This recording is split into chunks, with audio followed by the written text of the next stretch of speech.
It's the Wilk Report. I'm Michael Wilk, coming to you from Cleveland, Ohio. Just saw the first episode of CBS No-Access, The Twilight Zone, the revival by Jordan Peele. Alright, so a little bit of background on this, because we saw a Super Bowl commercial for this. It is the second new TV series to be broadcast on CBS All Access, and it's pretty much exclusive to the United States. You cannot watch it in Canada or really anywhere else, unless you go behind CBS's paywall, and even then you're still inundated with commercials unless you upgrade to the no commercial version, which, frankly, is outrageous enough, but we're still getting mediocre content. I mean, and here's the thing. What's even sadder about this iteration of the Twilight Zone is that, as opposed to STD, where it's produced by people who hate Star Trek for people who don't care about Star Trek, Jordan Peele has the opposite problem. He actually is a huge fan of the Twilight Zone and deeply cares about it, and it shows in the episode that he wanted to tell a good story, but I think he fell kind of flat here. And so I'm going to do a pretty much no holds bar review, but I wanted to go ahead and really kind of give you an idea of what goes on in the first episode, which was broadcast for free on YouTube and Amazon.com. If you want to have me review the second episode, which is Nightmare at 30,000 Feet, a rip on Nightmare at 20,000 Feet by Rod Serling, I'm going to have to wait until I can either download it or watch it on someone else's CBS All Access, because I'm not paying for that shit. But yeah, let's get right to the review here. We open with Samir Wazan, played by Kumail Nanjiani. He's a comedian who's really kind of struggling to find his groove. He spends his time on stage really kind of talking politics and really not much else. Basically, he thinks comedy is something that should really be used to kind of get people actually thinking and turning their gears about the subject matter. And basically he's kind of like naive and idealistic, okay? And unfortunately, his routine is falling flat.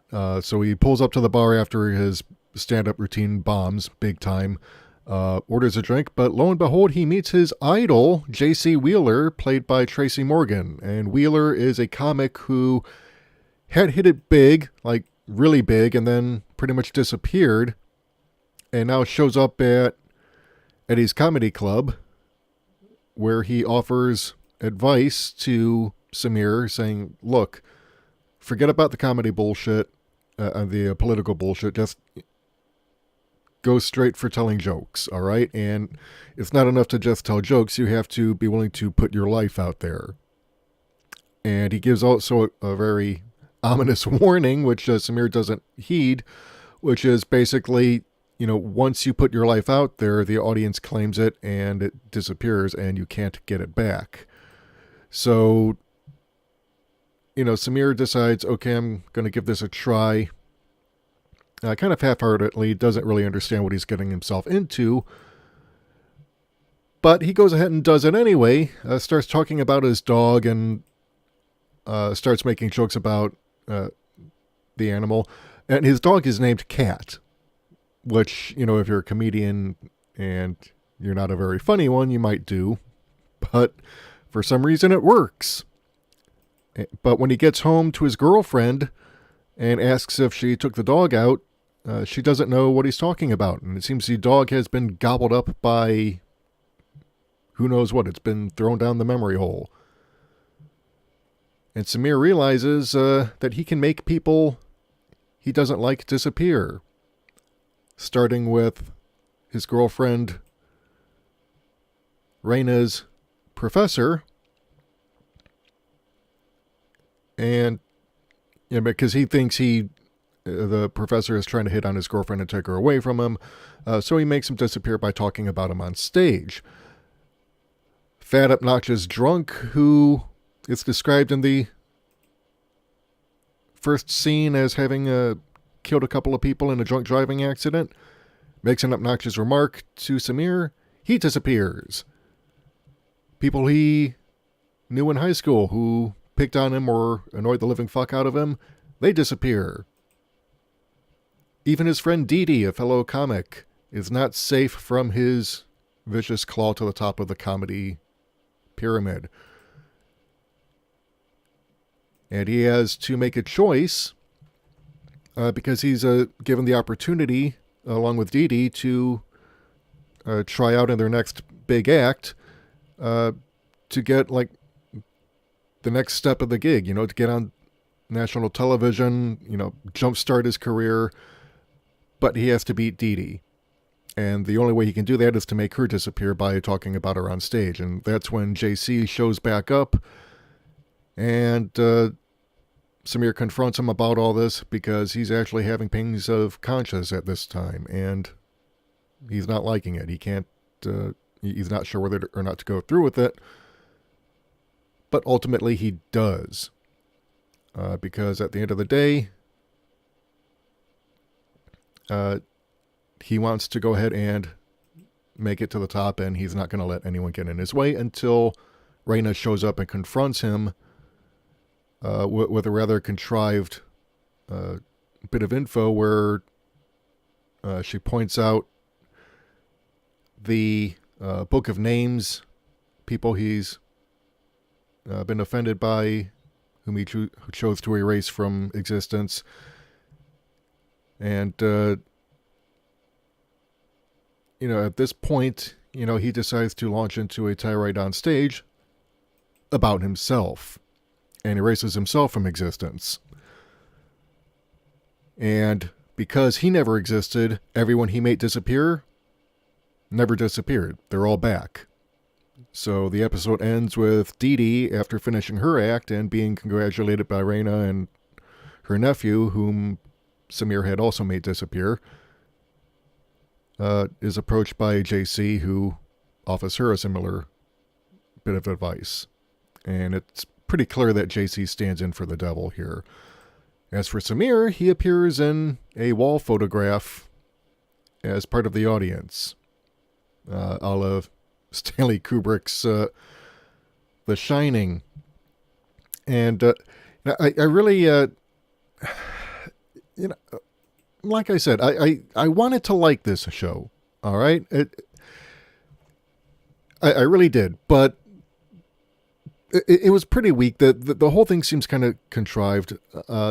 It's not to say that it's necessarily bad, but it's not all that particularly great either.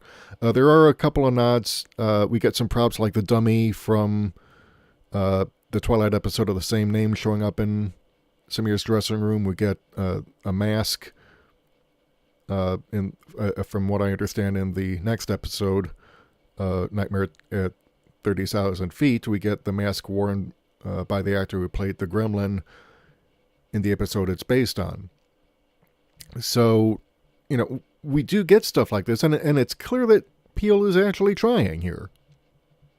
Unfortunately, I think it kind of falls short. I mean, because for one thing, we've got a classic man against himself story. He's trying to succeed, realizes that the only way he can succeed is to sacrifice all his principles and toss everyone he cares about down the memory hole. Forget about everyone who's important to him. In this case, literally so, although he remembers, everyone else forgets because they got wiped out of existence. Then realizes, he can't sacrifice everything, so he decides to sacrifice himself and save everyone.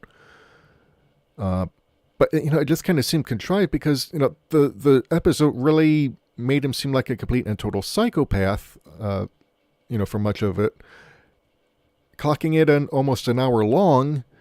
The pacing just kind of seemed a little slow. I kind of missed the early format that Rod Serling had done with the Twilight Zone before it moved to an hour-long format. It was a half hour originally, and I think when you tell a story that has to be told in 30 minutes, it forces you to kind of cut out a lot of the excess stuff and really kind of focus on developing your characters more. And I think the running time on this allowed for a lot more padding in the story than was really necessary.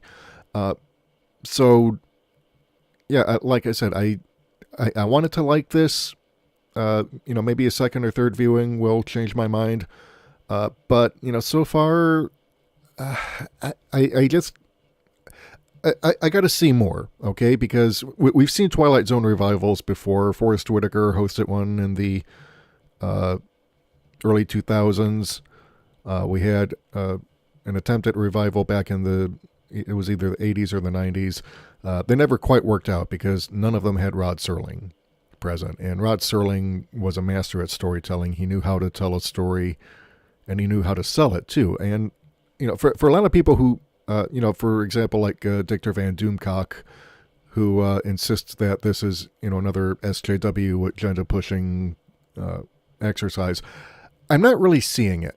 All right. I mean, and I suppose, there's an argument to be made that, you're casting people of color and making all the white people disappear. It's like, I don't know that I buy that, though, because honestly, Rod Serling, when he ran the show, he and the team of writers wrote it as part of the society they were living in at the time, which, was mostly white. You didn't see a whole lot of people of color on television except in supporting roles or roles that made them look foolish or villainous or whatever. But you didn't really see a whole lot of leading people of color. And this one, I think it's simply because it is Jordan Peele and he is black, and he's simply making it to be more reflective of today's audience because, the audience is more diverse. We've got more people of color than we had 50, 60 years ago. We've got, we've got more women as protagonists in film and television. So, I mean, audiences change, demographics change, and, for each era that we live in, I think you have to adjust to adapt to the audience. And really kind of, if your audience is more diverse than it was 50 years ago, well, then, your stories are going to feature characters who are more diverse. And I think that's just simply the way it is. But I did not really see any overt agenda pushing here. It seems really more like a straight story of, guy gets the power to make people be erased from history and, takes too much fun in using it, realizes that what he's losing isn't worth it, and ultimately decides to send the gift back in the only way he can, which is to erase himself. So, like I said, I'll see if I can download Nightmare at 30,000 Feet later this week and give that a watch. Like I said, I want to like this, all right? It's clear that Jordan Peele understands the material that he's basing this stuff on. The first couple of episodes, they're basically homages to Rod Serling, and the way he delivers his lines, that is, he just nails it. So, and this is more of a horror story, psychological horror, because you're taking, in fact, actually the whole thing is designed to mess with your mind. It's much like, much like with Get Out and Us, which are psychological horror. Peele is making the Twilight Zone psychological, which is, to be perfectly fair, the original was psychological and very often political. I mean, if you go back and look at a lot of the classic episodes, you had Peter Falk playing a not so subtle interpretation of Fidel Castro. You had not Claude Rains. I'm trying to remember the name of the guy, and my mind is blanking. But it was the episode where the neighbors turn on each other, thinking that there's an alien among them, and then as everything descends into chaos, the actual aliens are looking down at it on the hill, saying, we only needed to use fear of the aliens, and that was an obvious. That was an obvious dig at the Cold War and McCarthyite hysteria, which Rod Serling had lived through the McCarthyite era, and he had nothing but scorn for McCarthy and the values that McCarthy espoused of paranoia, of fear, and of conformity. And Serling was not remotely interested in any of that. He wanted to stamp out the idea that you had to be suspicious of your neighbors and see communists under every corner. But at the same time, he didn't really care for what he saw as tyrants and authoritarians. So as much as he despised McCarthy and the conservative backlash against liberalism, he also despised Stalinism and Soviet communism. So, I think if Peele is smart, he will tackle these kinds of issues where, because we do have authoritarianism and another Cold War going on in this country. And it's really getting scary because we are doing away with nuclear treaties that, at least on paper, helped keep things a little bit less crazy and keep the threat of nuclear annihilation at bay.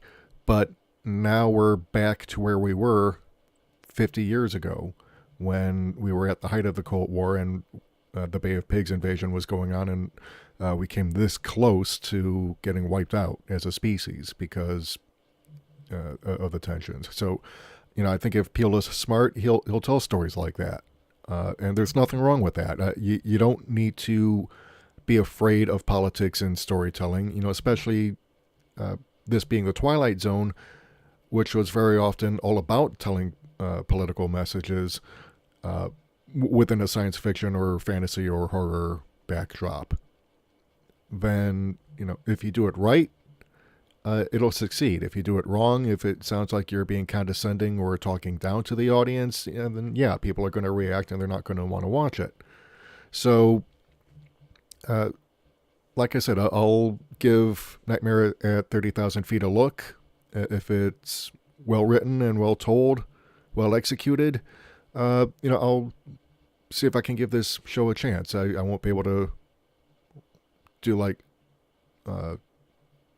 up to the minute reviews because I have to wait to download it because, again, I'm not going to throw money away on CBS All Access just for two shows that one of which I won't even bother to watch because it's so poorly done and it's completely turned me off. So, take advantage of downloads while you can. If you must buy an All Access pass, then feel free to share your passwords with people if you want to watch The Twilight Zone, or buy the DVD if you want it. But I don't think that, at this point that there's really much reason to go behind a paywall when there's much better programming out there that you don't have to pay for. Anyway, that's my opinion. Did you see the episode? What do you think about it? Let me know in the comments section. Or you can hop over to my Discord channel and let me know there. Link is below, along with the link to my Patreon page if you want to help support the channel, improve the quality of the podcast, and to help us expand our content to review for you. Then go over there, hit the subscribe button, become a donor, get the rewards listed in the side column. If you like what you hear and you want to hear more, hit the subscribe button and the bell icon to receive notifications whenever we upload new content. This is Michael Wilk for The Wilk Report saying take care, good night, I'm out.